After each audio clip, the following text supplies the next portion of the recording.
Lesson 1 is wrapping up lesson 1.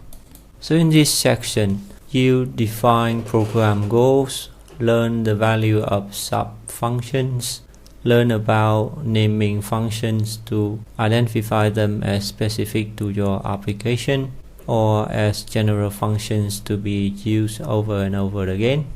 Learn how to use WrapUpL1 to track your code.